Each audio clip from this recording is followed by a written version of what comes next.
ನೋಡಿ ಫ್ರೆಂಡ್ಸ್, ಪಡವಲಕಾಯಿ. ಇದು ಸೀಡ್ಸು ನಾನೇನು ಮಾರ್ಕೆಟಿಂಗಿಂದ ಏನು ತಗೊಂಡು ಬಂದು ಹಾಕಿದ್ದಲ್ಲ. ಆ್ಯಕ್ಚುಲಿ ಮನೆಗೆ ತರಕಾರಿ ತಂದಿದ್ನಲ್ವ, ಅದರಲ್ಲಿ ಒಂದು ಕಾಯಿ ಸ್ವಲ್ಪ ಹಣ್ಣು ಆಗಿತ್ತು. ಸೊ ಆ ಕಾಯಿನ ಹಂಗೆ ನಾನೇನು ಮಾಡಿದೆ, ಅದು ಸೀಡ್ಸ್ ತೊಗೊಂಡು ಬಂದು ಹುಟ್ಟೋದೋ ಇಲ್ವೋ ಅಂತೇಳಿ ಇಲ್ಲಿ ಸುಮ್ಮನೆ ಹಂಗೆ ಹಾಕಿಬಿಟ್ಟಿದ್ದೆ.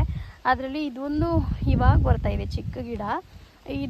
ಇಲ್ಲೊಂದು ಗಿಡ ಇದೆ, ಮತ್ತು ಇಲ್ಲೊಂದಿದೆ. ಇದು ಒಂದು 4 ಗಿಡ ಬಂದಿತ್ತು. ಸರಿ ಅಂತ ಹೇಳ್ಬಿಟ್ಟು ನಾನು ಈ ಥರ ನಮ್ಮ ಯಜಮಾನ್ರ ಕೈಲಿ ಈ ಥರ ಚಪ್ಪರ ಹಾಕ್ಸ್ಬಿಟ್ಟು ಹಾಕಿದ್ದೆ. ಬಟ್ ಇದು ಮಾಮೂಲಿ ಗೊತ್ತಲ್ವ, ಅಂಗಡಿನಲ್ಲೆಲ್ಲ ಮಾರ್ಕೆಟಿಂಗ್ ಎಲ್ಲ ಮಾಡ್ತಾರೆ ನೋಡಿ, ಅದಕ್ಕೆ ಅಂತ ಹಾಕೋ ಗಿಡ ಅಲ್ವಾ. ಸೊ ಹಂಗಾಗಿ ತುಂಬ ಚೆನ್ನಾಗಿ ಬರ್ತಾಯಿದೆ ಕಾಯಿ. ನೋಡ್ತಾ ಇದ್ದೀರಾ ಎಷ್ಟು ಚೆನ್ನಾಗಿ ಕಾಣಿಸ್ತಾ ಇದೆ ಅಂತ. ಒಂದೊಂದು ಕಾಯಿ ಒಂದೊಂದು ಎಲೆನಲ್ಲಿ ಒಂದೊಂದು ಕಾಯಿ ಬರ್ತಾಯಿದೆ. ಆಲ್ರೆಡಿ ಇಲ್ಲೊಂದು 2-3 ಹಾರ್ವೆಸ್ಟಿಂಗ್ ಮಾಡಿದ್ದೆ, ಅದು ವಿಡಿಯೋ ಹಾಕಿದ್ದೀನಿ ಹಿಂದಿನ ವಿಡಿಯೋದಲ್ಲಿ ನೋಡಿ. ಹಾಗೆ ನೋಡಿ ಇದು ರೆಡಿಯಾಗಿದೆ. ಇದು ಕೂಡ ಇಲ್ಲಿ ಗೊತ್ತಾಗ್ತಿದೆಯಾ ನೋಡಿ,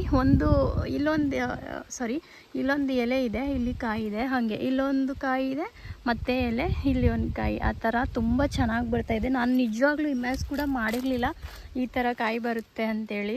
ಒಳ್ಳೆ ಕಾಯಿ ಬರ್ತಾಯಿದೆ. ಇದು ನೋಡೋಣ ಎಷ್ಟು ಬರುತ್ತೆ ಅಂತ ನೋಡ್ಕೊಂಡು. ಇಷ್ಟು ಖಾಲಿ ಮಾಡೋಕ್ಕಾಗಲ್ಲ ನಾವು, ಆದರೆ ಒಂದು ಸ್ವಲ್ಪ ಎಷ್ಟು ಸಿಗುತ್ತೋ ಅಷ್ಟನ್ನು ತಗೊಂಡೋಗಿ ಮಾರ್ಕೆಟಲ್ಲಿ ಕೊಟ್ಬಿಡೋಣ. ಅಂದರೆ ಇಲ್ಲಿ ನಮ್ಮೂರಲ್ಲಿ ಅಂಗಡಿ ಇದೆಲ್ಲ, ಅಂಗಡಿನಲ್ಲಿ ಕೊಟ್ಟರೆ ತೊಗೊಳ್ತಾರೆ. ಸೊ ಅದಕ್ಕೆ ಬೆಳೆಸ್ತಾ ಇದ್ದೀನಿ. ಎಲ್ಲ ಒಂದೇ ಸಲ ಬಂದರೆ ನಾವು ಅಷ್ಟು ತಿನ್ನೋಕ್ಕಾಗಲ್ವಲ್ಲ. ಸೊ ಹಂಗಾಗಿ ಆ ಥರ ಕೊಟ್ಬಿಡೋಣ ಅಂತೇಳಿ ಬೆಳೆಸ್ತಾ ಇದ್ದೀನಿ. ನನಗಂತೂ ನೋಡ್ತಾ ಇದ್ರೆ ಏನೋ ಒಂಥರ, ಒಂದು ಗಿಡನ ನಾವು ಹಾಕಿದ್ವಿ ಅಂದರೆ ಫ್ರೆಂಡ್ಸ್, ಒಂಥರ ಸ್ವಲ್ಪ ದಿನ ಅದು ಬೀಜ ಹಾಕಿ ಅದು ಮೊಳಕೆ ಬಂದು ಒಂದಿಷ್ಟು ಉದ್ದ ಬರೋವರೆಗೂ ನಮಗೆ ಏನೋ ಒಂಥರ ಫೀಲ್ ಆಗ್ತಿದೆ, ಇನ್ನೂ ಬಂದಿಲ್ಲ ಅಂತ. ಅಷ್ಟು ಉದ್ದ ಬಂದಿದ ತಕ್ಷಣ ಅದು ಎಷ್ಟು ಬೇಗ ದೊಡ್ಡದಾಗುತ್ತೆ ಅಂದರೆ ನಮಗೆ ಗೊತ್ತೇ ಆಗಲ್ಲ. ನಮ್ಮ ಪಡಗೆ ನಾವು ನೀರು ಹಾಕ್ತಾ ಇರ್ತೀವಿ, ಸಡನ್ನಾಗಿ ಅದರಲ್ಲಿ ಈ ಥರ ಹೂವು ಬಿಟ್ಟು ಕಾಯಿ ಬಿಟ್ಟಾಗ ಅದರಲ್ಲಿರೋ ಖುಷಿನೇ ಬೇರೆ. ಬಟ್ ನಾನು ಇದು ಎಷ್ಟು ದಿನ ಆಯಿತು ಗಿಡ ಹಾಕಿ ಅಂತ ನನಗೆ ಕರೆಕ್ಟಾಗಿ ನೆನಪಿಲ್ಲ. ಬಟ್ ಹಾಕಿದೆ ಸರಿ ಅಂತೇಳಿ ಸ್ವಲ್ಪ ಗಿಡ ಬಂದಿದ ತಕ್ಷಣ ಇದು ಹಬ್ಲಿಕ್ಕೆ ಅಂತೇಳಿ ಇದನ್ನು ರೆಡಿ ಮಾಡಿಸ್ತಾ ಇದ್ದಂಗೆ ಸಡನ್ನಾಗಿ ಕಾಯಿ ಬರ್ಲಿಕ್ಕೆ ಸ್ಟಾರ್ಟ್ ಆಯಿತು. ನನಗಂತೂ ಫುಲ್ ಖುಷಿ. ನಿಜ ಇದು ಬರುತ್ತೋ ಇಲ್ವೋ ನೋಡೋಣ ಅಂಥೇಳಿ ಹಾಕಿದ್ದು. ಬಟ್ ತುಂಬ ಚೆನ್ನಾಗಿ ಬಂದಿದೆ ಕಾಯಿ. ನನಗಂತೂ ಫುಲ್ ಖುಷಿ ಆಗ್ತಾ ಉಂಟು ನೋಡಿ, ಹೀಗೆ ಕಾಣಿಸ್ತಾ ಇದೆಯಾ. ಸೊ ನಾವೇನೇ ಮಾಡಿದ್ರೂ ಮನಸ್ಸಲ್ಲಿ ಬೇಜಾರು ಮಾಡ್ಕೊಳ್ದಿರ ಮಾಡ್ತೀವಲ್ಲ, ಅದ್ರ ಖುಷಿನೇ ಬೇರೆ.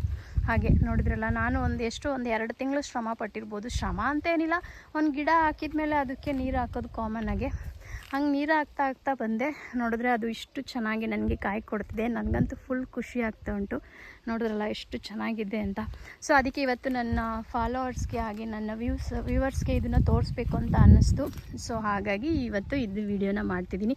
ಹಾಗೆ ನನ್ನ ಗಾರ್ಡನಲ್ಲಿ ಈ ಗಿಡ ಹೇಗಿದೆ ಅಂತೇಳಿ ಪ್ಲೀಸ್ ಕಮೆಂಟ್ ಮಾಡಿ. ಹಾಗೆ ಇಷ್ಟ ಆದರೆ ಒಂದೇ ಒಂದು ಲೈಕ್ ಮಾಡಿ, ನನ್ನ ಚಾನಲ್ಗೆ ಸಬ್ಸ್ಕ್ರೈಬ್ ಆಗಿ. ಓಕೆ ಫ್ರೆಂಡ್ಸ್, ನಾನು ಇವತ್ತು ಈ ವಿಡಿಯೋನ ಇಲ್ಲಿಗೆ ಸ್ಕಿಪ್ ಮಾಡ್ತಾಯಿದ್ದೀನಿ. ಬನ್ನಿ, ನಾಳೆ ಮುಂದಿನ ವಿಡಿಯೋದಲ್ಲಿ ಸಿಗ್ತೇನೆ. ಓಕೆ ಫ್ರೆಂಡ್ಸ್, ಬಾಯ್.